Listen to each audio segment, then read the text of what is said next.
এই দাঁড়াও সেকেন্ড পার্টটা দেখে যাও। This is me Nilpod, welcome back to Neel's world. এটা ছিল শীতলা পুজোর দিনের নেক্সট পার্ট। আগের পার্টটা দেখে না থাকলে অবশ্যই প্রোফাইল চেক করে নিও। আমি আর মা এখন যাচ্ছি মামার বাড়িতে। আমাদের মামার বাড়ির একদম সামনেই এই মন্দিরটা, আর রাস্তায় বেরিয়ে এনাদের ভালোবাসা দেখে তো আমি অবাক। মা যাচ্ছে এখন মাসিদের কাছে। এইদিকে আমার ছোট দিদা সবাই বসে গল্প করছে। আমার মামার বাড়ির পাড়ার এখানে অনেক বড় করে শীতলা পুজো হয়। এখনো আমার পিকা মাসি রেডি হচ্ছে, ততক্ষণ আমরা সিঙ্গারা মিষ্টি খেয়ে নিলাম। অল্প করে বাইরে বেরিয়েই বাচ্চাগুলোকেও খেতে দিয়ে দিলাম। দেন সবাই মিলে চলে এলাম পুজোর এখানে। মা আর পিকা মাসি তো গল্প করেই যাচ্ছে। আর এই যে ধনুপুরা এখানে শুরু হয়ে গেছে। এত গরমে কত ভিড়ের মধ্যে সবাই মিলে দাঁড়িয়ে আছি দেখো।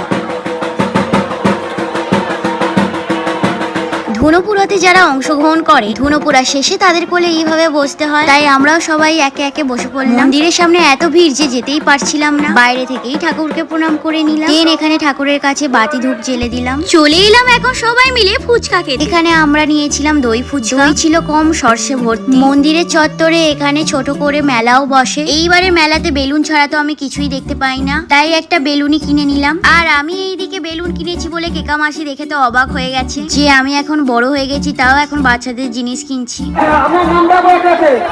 ষষ্ঠী মায়ের মন্দিরে সবাই এখন সন্ধ্যা দেখাতে এসেছে। মেলায় ঘোরা শেষ, চলে এলাম ছোট দাদুর বাড়িতে। একদিন আমার মামার বাড়ি ছোট দাদুর বাড়ি পুরোটা ঘুরিয়ে ভালো করে দেখা। এটা আমার ছোট দাদু ক্যামেরা দেখে তো ভীষণই লজ্জা পাচ্ছিল। কত সুন্দর ঠাকুরের মন্দির, পিকচার। এখানে তো ফটো তুলে দেওয়ার জন্য বলছিল আমায়, কিন্তু কেউই ঠিকভাবে দাঁড়ায় না। এইদিকে ফটো তুলবে বলে কেকা মাসি আবার সাজতে চলে গেছে। বাঁ দিকেরটা হলো কেকা মাসি, মাঝেরটা আমার মা লিপিকা, আর ধারেরটা পিকা মাসি। এনারা তিন বোনই ছোটবেলা থেকে একসাথে ছিল। আর এই যে ইনি হলেন আমার কিউট মিষ্টি ছোট দিদা।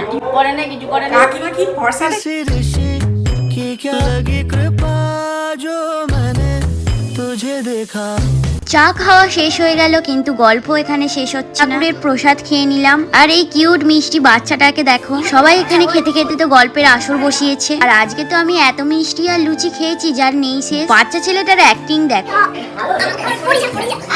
এইদিকে এখানে সবাই তো একই কালারের জামা পরেছে, আর আমি খেলনা কিনেছি বলে বাচ্চাগুলো এখানে আমার খেলনা দেখে তো বায়না শুরু। তাই আমিও চুটকেকে একটা দিয়ে দিলাম। আর এখানে সবাই কত খেলনা কিনেছে দেখো। খুব মজা হলো। এবার চললাম বাড়ির হনুমানজিকে এখানে প্রণাম করে নিলাম। বাড়ি আসতেই মাকে তো বাচ্চাগুলো ধরে ফেলেছে। চলে এলাম বাড়ি। আর মামার বাড়ি গেলে তো আমি ভীষণই মজা করি। এইদিকে বাচ্চাগুলো খেয়ে সবাই মিলে ঘুমিয়ে পড়েছে। আজকের মতন তবে আসি, আবার দেখা হবে কাল। সবাই খুব ভালো থেকো, টাটা।